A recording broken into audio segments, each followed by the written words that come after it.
and girls, today we're going to talk about something that's going to make you stronger and smarter as readers and writers. We're going to be talking about adjectives. Do you remember those? They're not new, so we're just going to go back and review them, but they're very important because adjectives tell us about a noun. Adjectives are describing words. They help us to understand and to visualize how big something is, how something looks or feels, what color it is, and how something behaves or smells or sounds. And what I want to do to show you that readers use adjectives to help us visualize text or make mental pictures is dig back into Shortcut by Donald Cruz. And as you're reading, you notice that Donald Cruz was telling us that they were walking down the train track and it was getting late.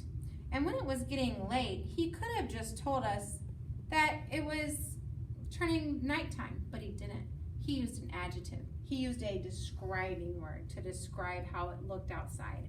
And he told us that it was getting late and it was getting dark.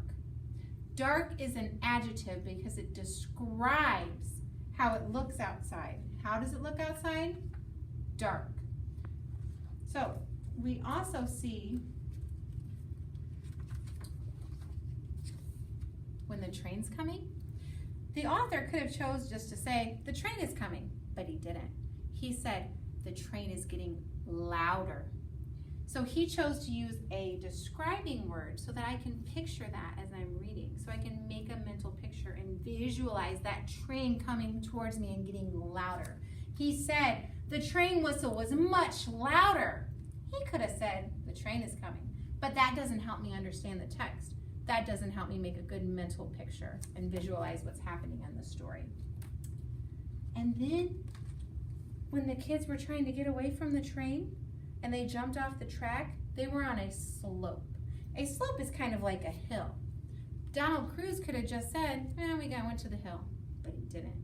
He used adjectives to describe that slope. And he said, we jumped off the tracks onto the steep slope. Adding that adjective steep helps me really visualize what's happening in the story and make a mental picture. So what I want you to think about, boys and girls, today as you write, and anytime you write, one way that you can make your writing better and help your reader to visualize your story is by adding adjectives to your writing. They're describing words and they're going to make your writing more interesting.